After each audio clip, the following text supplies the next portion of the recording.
Welcome to Dwell on These Things, a podcast of Dwell Community Church in Columbus, Ohio, where we discuss whatever is honorable, pure, lovely, commendable, excellent, and praiseworthy. All right, well, hey, so glad you guys are here. To everybody listening, welcome to this special edition of the Dwell on These Things podcast featuring myself, Joshua Benedum, elder and pastor here at Dwell Community Church, Brandon Grant, my co-pastor and associate, and of course, we got Dr. Mason here in the house. So thank you so much for coming. Glad to be here, brother. Yeah.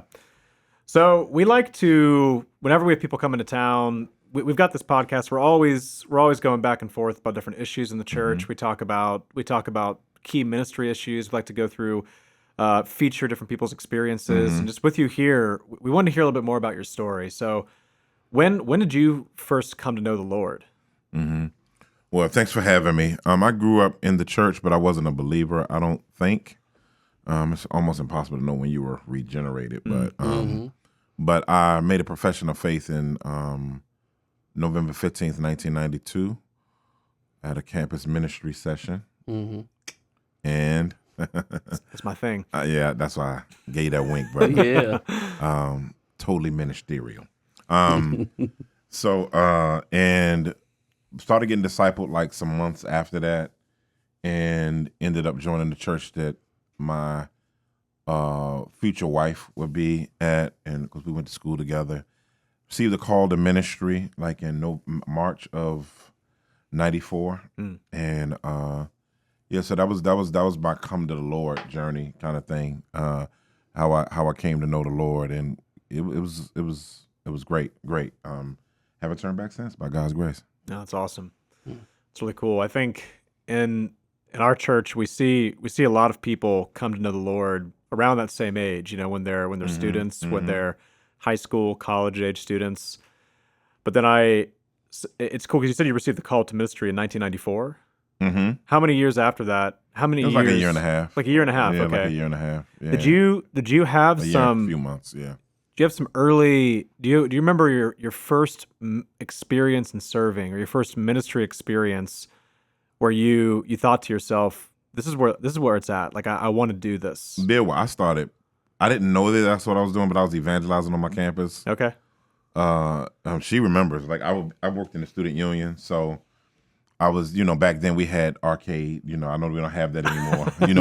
Actual video games stood up and you walked up to them. I know y'all don't know what I'm talking about on here. It's in your pocket now. Right, you know what I'm saying? And so, and we had pool and skeet and all of that stuff. And, you had to get your ID card for the pool stick and that kind of thing. And so I would end up getting in conversations with students while I'm at the counter. Like literally, I'm at the counter working.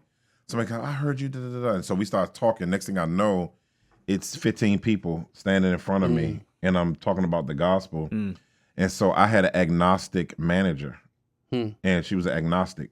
But one day while I was teaching, really, to be honest, and where I was working, because I would be doing this and talking and working, so I wasn't like neglecting. but they would come to me, I wouldn't go to them. And she said, Eric, you just keep talking. And she started doing my work for me. It was the weirdest thing. I'll never forget it. I was like, that was weird. And I just started talking to different students and started evangelizing and getting paid for it by the school. So, so that's crazy. From there, people always, even before I was a believer, said there was a call on me. Because I used to bring drug dealers to church. I didn't think anything of it because they were my friends. So I'd be like, hey, I'm going to church. Why don't y'all come? And like I bring them to choir practice. They would join the choir. They said, that boy going to be a preacher, And so, but I didn't think of it like that. But even there was evidence of grace at that time. So that's my earlier memories of serving. Yeah. Okay. Yeah. That's awesome. Yeah. And so you mentioned earlier that you worked in youth ministry for a period of time. Took a long time. Was that the first thing you did when you got out of seminary, or was that kind of when while you were I was in seminary? While you were in seminary, okay. Yeah, I was on staff at Oakland Bible Fellowship as a youth director. My second year grad school. So, but I was a volunteer already. But in the church I was in college, I worked with. My first experience of public teaching was given an opportunity to speak to the youth. I annihilated them for an hour and a half. I would be cringing if I ever heard that message. But Wow. but they put up with me. So from there, but as I grew and it was clear to me that I was supposed to minister to youth in that season of life. So That's awesome. Well, Brandon and I both we straddle those worlds of working with adults, young adults, but we also work with youth. Brandon, you want to tell them a little bit about what you do? Yeah, so for the past 12 years, I've been working with a school that our church sponsors called Harambe Christian School. Yeah. We're located in the South Linden community of Columbus. It's a tough neighborhood. I started there as the youth assistant, running after-school programs, and have since developed a holistic engagement department where we're addressing gospel issues, but also trying to come around the whole kid. Yeah. I think the pandemic has really brought out a lot of social, emotional issues that we're seeing with kids. And so we're trying to do our best to come alongside them in those regards as well. So that's a little bit about what I've been doing for at least the last year. But in terms of the last 12, it's been youth ministry. That's good. Yeah. Good. Mm-hmm. We find that it's we see a lot of kids coming to Christ among the urban poor. Mm-hmm. But I think where we struggle a lot of the time is to see those same students make key life stage transitions and go on to be lifelong disciples of Christ. Mm-hmm. And so Brandon also works in a high school Bible study as well, one of our high school house churches, where he's trying to bridge that gap a little bit and help those kids make it who go to Harambe, make it into high school and continue and go on to be discipled and flourish in that stage of life. Mm-hmm. Do you at Epiphany? Do you guys have what do you guys do in terms of high school ministry, high school and middle school ministry? Yeah. So being in the inner city, it's not like a suburban ministry where your youth ministry is to serve the youth of the people who had children in church. Yeah. We have probably within a mile radius in every direction of our church, probably 30,000 teens. Oh, wow. So, which that's an incredible field. Yeah. And so, and the schools have been closing, so they're packed into 35 to 40 per classroom. Oh my gosh. No. So when you look at that type of environment, our ministry to youth has been heavily outreach. Our church youth, because when you plant a church, man, we planted, it was millennials, now it's Gen Z and millennials.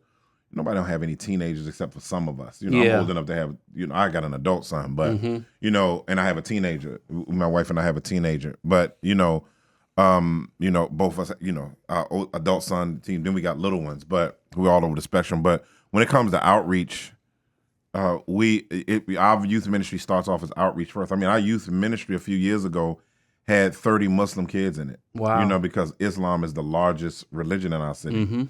So Orthodox Muslim. So we did a basketball league, which became the sports program for the schools in our neighborhood because the sports programs got cut. Okay. So we're doing that right now. We're running a summer program for 8 weeks for our community, and sometimes we'll employ students from the community for that if they're viable and a good fit.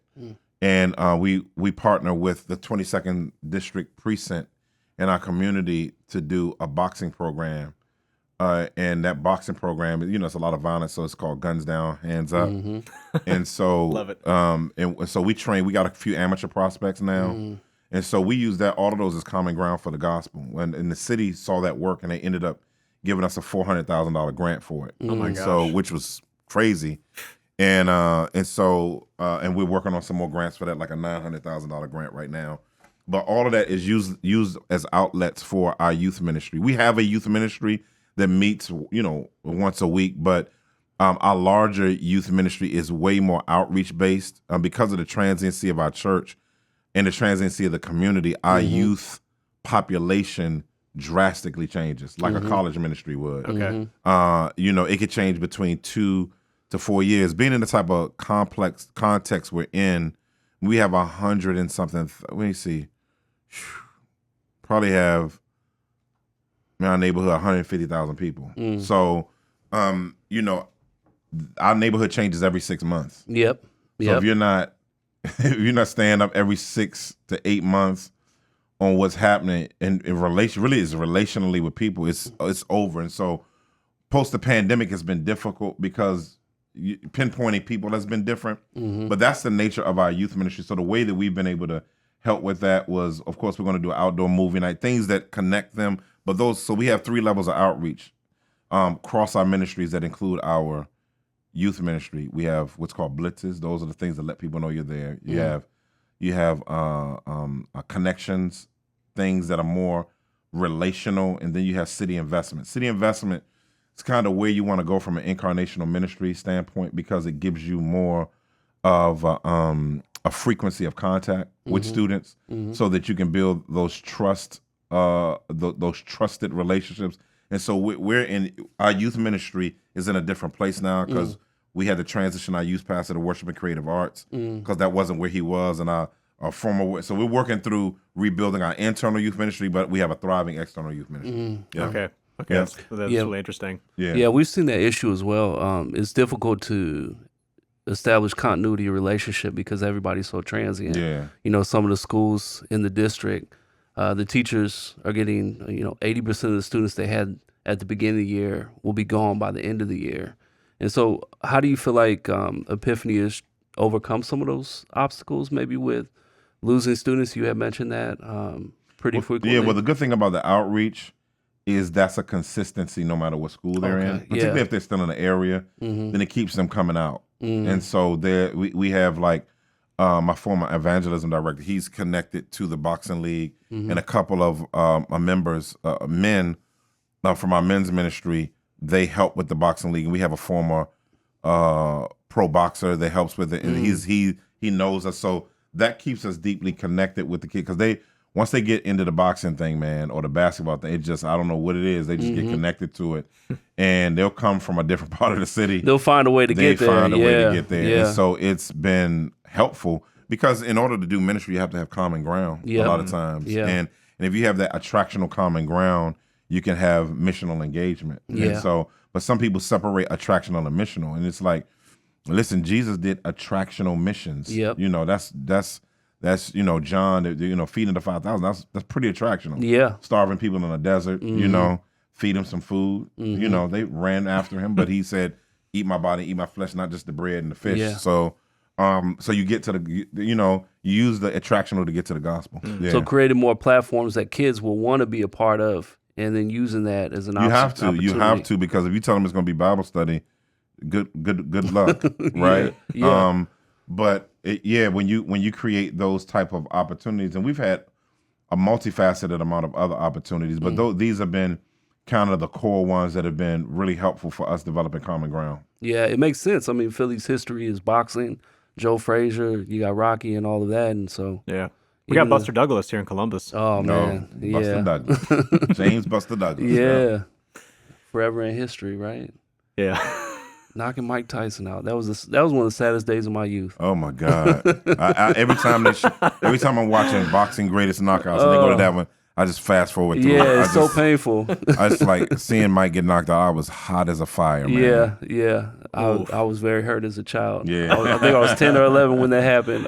Did you box? I didn't box, but you had Mike Tyson's Punch Out on Nintendo, and Mike Tyson was everybody's hero, and to see him get slumped by a guy that nobody knew. And he never rematched. That's what was crazy. Yeah, never rematched him. Man.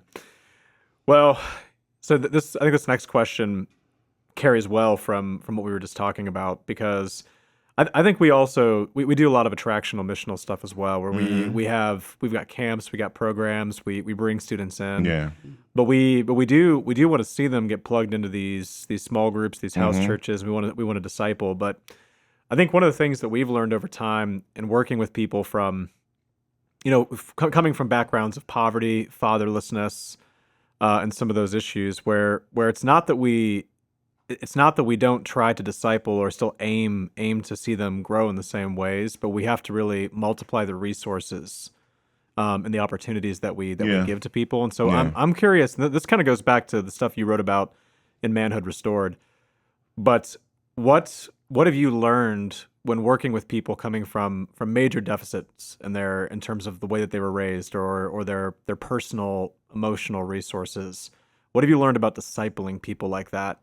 Men in particular, and delivering them into leadership, Yeah, I think that you have to understand that discipleship is not just a soul work. It's discipling and developing the whole person. Okay, yeah. And so in a context like that, you can't just be about the content of the gospel. You have to be about the scope of the gospel, what the gospel is, right on. what the gospel does. And so the gospel speaks to all of life. And so because it speaks to all of life, that helps me, to think through finances. That helps me think of housing. That helps me think of entrepreneurial development. That helps me think of manhood. That helps me think of motherhood. That helps me think of justice issues. That helps me think of abortion issues. So that helps me think of all of those different issues because the gospel speaks to that. And so a lot of times in context where people have a level of self-sufficiency, they can hide their issues more easily. But in context like this, that's true. The vulnerability and blight is clear. And so, all you got to do is open your eyes to understand really what's going on. You don't have to do any interviews or anything. You just look around. Yep. And with that in mind, that's been one of the things we've had to learn is we had to pick issues. It's impossible. Yeah, you can't do it all. Dude, you will destroy yourself trying to do every aspect. So one of the things you have to do when it comes to helping people to be comprehensively discipled is saying, hey, the church, there's some ways in which we jump in, but the church, we specialize in these particular things. Okay. But then we also have partners or places that we, referral. Right, outsource that we some have of those things. So like if people, and this is middle class, upper class too,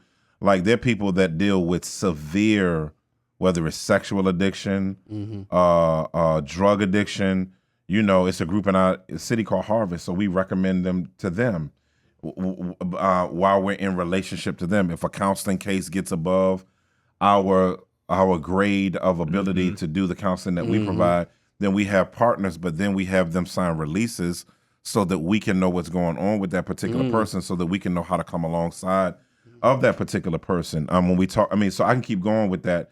Parenting classes, but parenting classes, that's stuff we provide. Manhood development stuff, that's what we can provide. Financial development, that's stuff we can provide. And so those are, and of course, soul. We we're not hiving out soul issues. So again, that's our specialty. It better be. And so so for us, that's really what a lot of times we forget that. Discipleship is for the whole person, because Western, we're so false dichotomy. Like when they talk about discipleship in the East, it was never this soul, body. It was everything. Yeah. That's why Paul said, may God sanctify you both soul, body, and spirit. Yeah. The whole person. Yeah. Right. Yeah. Yeah, that's really good. Yeah, we definitely also believe in outsourcing things that we're not specialists in, and marking those points where, hey, we're going to do these things, but not these things. Yeah. We've got this thing called the life coaching program, where students who have certain needs, will hook them up with a practical mentor of some kind, who's got a curriculum to kind of work through. And like, what is it? Do they need help learn how to build a resume? They'll help them learn how to build a resume. They'll help them get a driver's license, whatever it is. So they identify the needs, and then are kind of like a resource person to hook them up with like those different needs. So we enroll key students in that program that we have. Yeah, because even with I forgot to say, so we have also after school program. Okay. And we got a grant for that. A 6-figure grant that we got to do it, and we basically, it's a 65% literacy rate. You understand? Like, that's high. You hear that? And so how do we engage that? And so a tutoring program. So we're working on reading and math fundamentals, but in there we have devotional times. Even though we it's like it's like herding cats at times, but slip it in. Yeah, and so we're in there engaging them with the gospel. And the next stage is trying to get into the family, because that's one of the ways to make it more effective when you're doing ministry, is ministering into the family. But right now, kids a lot of times are a good door into the household, which is a door into opportunity for the gospel, which is a door into the opportunity to disciple and life formation. So those are things that we're heavily working on with all of the different things we have available. Maybe we should go out to Epiphany sometime and check that out. We'd love to. We'd love if you'll to. have us, maybe we'll come visit sometime. Yeah. So much rich history in Philadelphia. It is. Yeah. Most denominations started and split in Philly. That's crazy. Isn't it crazy? Well, I mean, I guess it makes sense. It's, first zoo, first bank, city of first zoo, first bank. Wasn't it the first capital as well? First capital. Yeah. Wow. First, not quite White House, but you could say White House was there. Yeah. Where the Liberty Bell is where the White House used to be. So the original president's house rather. Wow. Yeah. So the city of first. And you can feel it when you go. It's like, I mean, America isn't old. Yeah. Like going to like Egypt, but right. for us it's old. Yeah. Like seeing a house that was built in the 1600s, 1700s is crazy. Oh yeah. By American standards. Yeah. Yeah. I've been spending a lot of time just looking at the early AME church and trying to draw wisdom from the leaders in that particular generation. Yeah. So we'd love to go visit Mother Bethel AME church out there at some point. And you look at their history, they understood very well in that tradition comprehensive disciple making. Yeah. Yep. Very much so. It was you had to. Yeah. Because of slavery, because of segregation and stuff like that. You had to think about the whole person because the church had to become what the system couldn't. So yeah. Author Dr. Dennis Dickerson, he wrote a book on the AME church. He said, they were mixed. They were able to blend believing in Jesus and following him as well. Yeah, absolutely. And modeled that for the rest of the country. Absolutely. So yeah, that's awesome. So I got another question here that I really want to get to before we lose too much time. This is a bigger picture question. I think it applies to all ministry, but we love your book Urban Apologetics, and you got a volume 2 coming out, right? Well, it's in editing right now. It's in editing. Okay. It's in editing. I'm skipping ahead, but how's volume 2 going to be different than volume 1? Well, it's going to be called Urban Apologetics: Cults, Cultures, and Convictions. Okay. So it's 3 sections. It's the first one was more about dealing with the systemic issue of Black identity in this country and how the gospel speaks to it. This one is more so talking about other cultures that affect the church in general, but particularly in the urban context. So the cults is going to deal with different cult groups, like people don't know Seventh-day Adventists is a cult. It's a cult. Yeah, it's a cult. People don't know. They don't believe Jesus is God, but that's a whole nother deal. They believe he's the Archangel Michael. And so, that group, Mormons, different ones. And then cultures, we'll talk about everything from Christian nationalism to Black liberation theology. Ooh, can't wait. Yeah. So dealing with those issues as well. And then, and that's just some. And then cultures, I got some amazing sages to kind of give their 50-year reflection on Christianity in this country. That's fascinating. And what convictions should we be landing on? Okay. So we got John Perkins and we love Crawford John. Loritz and others. Yeah. So it's fire. That's awesome. Yeah. John Perkins is an old friend of our church. That's good. He came here a lot. He's been here what, like 5 times? Probably more than that. Probably more. Yeah, probably more than that. He helped us really get started with a lot of the work that Brandon's now doing in the South London area. He was an early consult for us on that. Yep. Yeah, he's Relocation. I know him all. Oh yeah, the 3 R's. Yeah, no, we love John.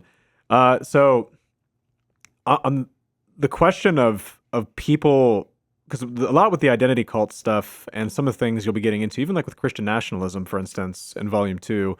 One thing that we see a lot in our ministry is that many people are looking for power. Yeah. They feel powerless and they're looking for power. And it's a challenge at times to demonstrate to people that true power, to recognize the legitimacy of what they're searching for, but then demonstrate that true power is found in the gospel. And so I wondered if you could riff on that. Like what are you like? What have you learned about how to connect with people who are in search of empowerment, but then take them to the gospel for that? Yeah. So even if you talk about our first book, the first book on urban apologetics, there's a 2-sided coin to the challenges of Black identity in the country, because there's a side of which the country has a history of from slavery to Black codes, where you talk about Puritans on ships preaching the curse of Ham as a way to train, those who are selling blacks to saying they embedded a theology of sub imago Dei into the DNA of the American culture, which people don't even realize that. Like you're on a ship called Jesus, and there's a Puritan chaplain on the boat saying that the people under the boat aren't human based on the curse of Ham. Yep. You know, so you know that's our legacy, right? And then you go into slavery, and then you go into abolition, then you go into black codes, then you go into Jim Crow, then you go into the formation of the police. Fundamentally started off as slave patrols. Yep. So in Virginia, that's the model. Our police is modeled after slave patrol. So when they're walking the beat in an urban neighborhood, that was the same as slave patrols. Then you wonder why blacks in police in this country, and we're not demonizing police. You know what I'm saying? Right. All police is wrong, but the history, there's a narrative there, right? Yep. That plays into that relationship. And then you come into whether you believe it or not, it's impossible to embed philosophical constructs into this. I got a book that was written by a guy that's talking about To Make a Negro. And it's a book where this lawyer, it's this thick. Wow. It has to be like 700 pages, where he wrote it in order to train whites on how to think through the use of black people. Wow. This is even after slavery. And so there was a lot put into that's embedded to how people think and stuff like that. And so when you talk about that, you have that side of it, right, of having to restore black dignity from the captivity of the curse of Ham, you know, and the what you call Bible, I forgot his name, but the Bible where he put the curse of Ham in his commentary in the early 1900s. So the Schofield Bible. C.I. Schofield. And you know, Matthew Henry saying crazy racist stuff in his commentary. Yep. Then you go from there to now because the church holistically did not answer the ethnic identity challenges that it partnered with in creating for blacks. So then you have blacks on the other side who are counteracting the way their dignity has been affected by utilizing unredeemed means to revise history. So we were the Egyptians and all of these different, you know, whether it's Hebrew Israelites saying we the original Hebrew Israelites. So you got those two sides. So we're having to fight the whole Christian nationalism piece. But then on the other side, we're having to fight black people with letting them know you don't replace your identity with something God didn't create. Right. You were created, all people were created in the image of God. And when you get saved, you become imagi Christu, you know, imago Christi. You know, the image of Christ. You're supposed to be conformed to his image. And so you're not being conformed to blackness. You're being conformed to Christ's image. And so, you know, just working with people through that, that's how, when you ask that question about that, you know, that's how we're working through that. Yeah. No, that's really good. Brandon, you probably got some follow-ups on that. Ooh, I mean, there's a lot there, but I think it's some of the research that I had seen as well that went along with the curse of Ham was the blessing of Japheth. Yeah. And where you see as Europe started to emerge out of Europe and expand its empires, that they attached themselves to Noah's son Japheth, or not Noah's son, Noah's son Japheth, right. And attach, you know, the enlargement of his tents and Shem dwelling in them, and equating that to the prosperity of Europe and the expansion of Europe. Absolutely. And kind of baking that into some of the commentaries in the 1800s. And so it's not, you know, it's degrading one race, elevating another, and not questioning it. And I've even found commentaries today that still believe that Japheth is Europe. And and they didn't even realize this. So all three groups have so many tribes that was under them. Yeah. To attach a specific country is, you know, it's a twisted hermeneutic. Yeah, it's very. And I think it's almost impossible to genealogically trace. Yeah, like literally, how are you doing that? Yeah, no way. Like there was so much. I'd love to see you get Shem's DNA. I would love that. Yeah. So like when like the man on the street comes into your church. When the what? The man on the street, you know, comes into your church and he's someone who's looking for power, right? And he's got these identity issues. Where do you begin that conversation? Yeah, I think that I don't know the way people it'll bleed out and stuff, and our people are pretty good at pulling someone aside after the deal and specific, kind of like what you all would do, basically somebody jumps on it, hey, I'm gonna be meeting with this guy this week. Don't worry about it, Pastor. And so and working through that, and we've had great, one of my members said, man, when I first came here, I was into the whole this, that, and the third, and then when I started wrapping my mind around the fact that my false construct was a response to white supremacy, made me realize that I was more influenced by white supremacy in my negation of Christianity than I was engaged by actual Christianity. Yeah. And so I think that and then we got resource. So, they'd be like, my pastor, he wrote this book, have you read this? And then they end up engaging it, and then it begins to be a process for them. And so it's organic. It's not nothing necessarily hyper organized, but the way it bleeds into the DNA of our church, you'll kind of catch it because of the way we've kind of discipled our people to think through it. Because in our context, we're always dealing with Black dignity stuff. And so it's kind of a part of our ethos to kind of say, we affirm that we have value, but let's put our value in perspective. Our value is formulated through first, not like a lot of people, our value didn't come at the cross, it came at creation. Right. Yeah. And so that goes for everybody. Now our value is now we can fully live out our value because of the cross. Yeah. Yep. But the cross didn't start our value. God said in the beginning we were good. Yep. Right? Yeah. So that's where it started. Now, but the fall happened, and so that wasn't good, the fall, but God still didn't take away our value as human beings, even though we had fallen. But Jesus Christ restores our dignity. That's just it. And so that's kind of how we work through it. So, and then we got to see what they view Jesus like, because then you're working through, well, how does he do my dignity? He's a white man on a picture. And so then we got a whole thing to work through with that, of, Middle Eastern and all of that stuff. And then saying, okay, our value isn't in his ethnicity, even though we know the damage that image has done. So it's a process of working through that with people. That was one of the main things that I took from urban apologetics in working with especially the young men that I work with. Yeah. Is the importance of the historical apologetic, of deconstructing the false perspectives of white Christianity, and also the just the false images of Jesus and everything else associated with that, and how important that is almost like a pre-evangelistic work in a lot of cases too. It really is. Which that's something which we've jotted a lot about that throughout the years. We were able to do a couple classes on it for folks just to change the narrative on that. We watched a debate at your church. I think it was an Egyptian Osiris high priest. Crazy, right? Vince Bount. I know white people was like, what is this? Yeah, that's exactly what it was. Yeah, it was exactly what it was. It was like, for a lot of people, they were tapping into a whole new dimension of apologetics that they hadn't even considered. Absolutely. And, just explaining to people, like, these are real issues that people in your community are wrestling with.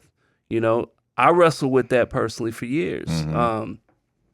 The temptation to get involved in organizations like the Black Hebrew Israelites, my wife growing up in the Nation of Islam, there are things that are being said there that make you feel as though this is the way, Yeah, we need to be empowered. We need to invest in Black businesses, the Black men.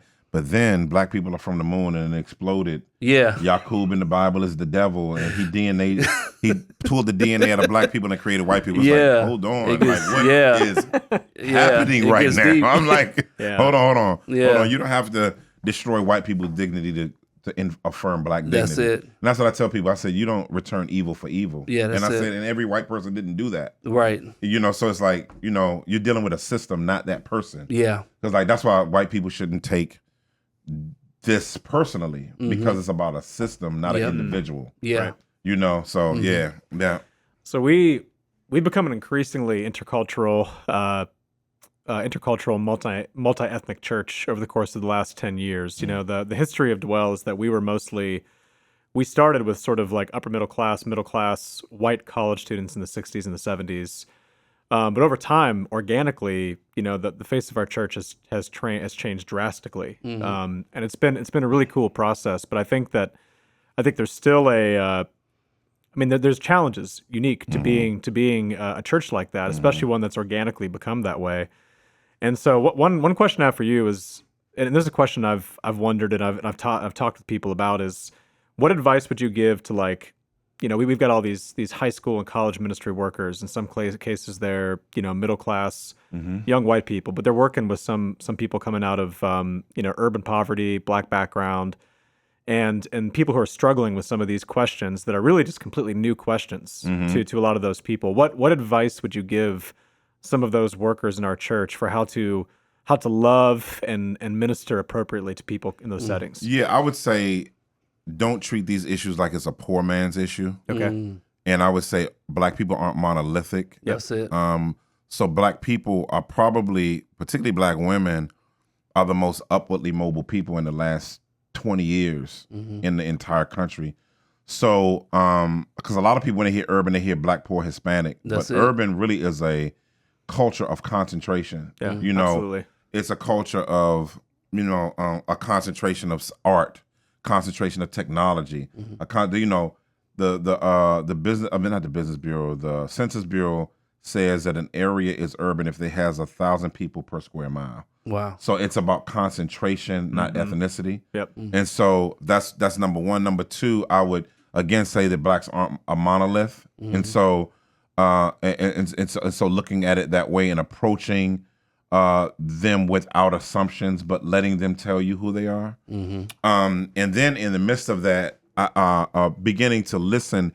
And I talk about it in a woke church. Be aware, be willing to acknowledge, and be willing to be active. And so, but I think a lot of times we've been so. I don't know where I was. My wife and I, we took our kids in again. We had been once before, but to the Smithsonian National Museum of African American History. Yeah, and I was listening to the white people around me said, we didn't learn any of this in school. Yeah, nothing. They was like, I kept listening.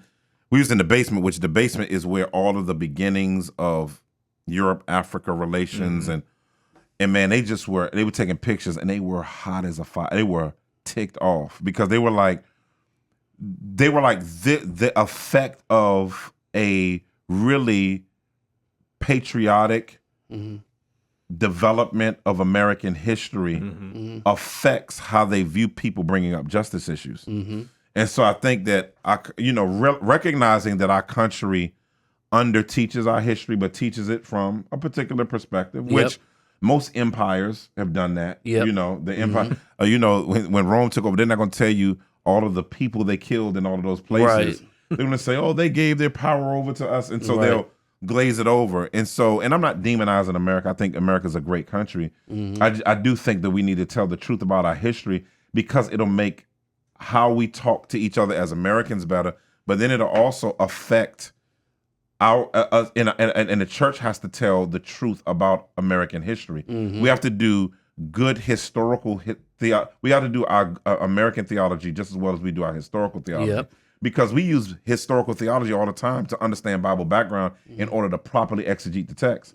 So why wouldn't we do the same with American culture to properly exegete the situation that we're in historically right now? And so I tell people all the time, as a pastor, any pastor worth their weight, if somebody comes to your room saying they need counseling, before you ask them what the issues are, even if you ask them what the issue are, you ask them, tell me about your family, how you were brought up. And tell me what your, and you never assume. Because you begin to hear different triggers in their family upbringing that formed sociologically and spiritually the person that's sitting in front of you.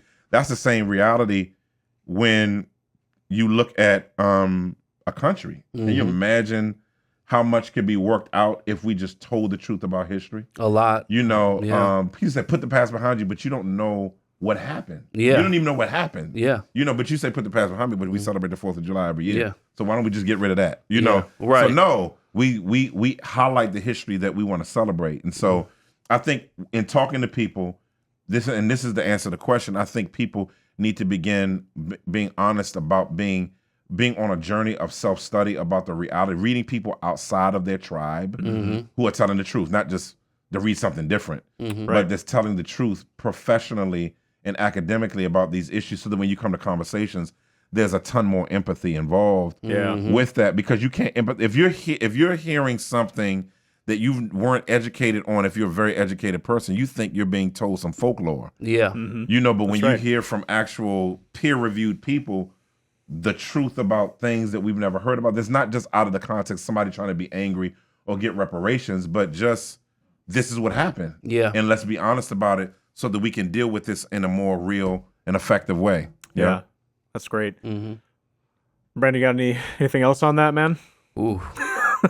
We got about 5 minutes, so. Yeah. I don't think I could say enough in 5 minutes, but I would just say that the work that you're doing through your ministry and your team has been impactful to me personally and many people, obviously, around the country.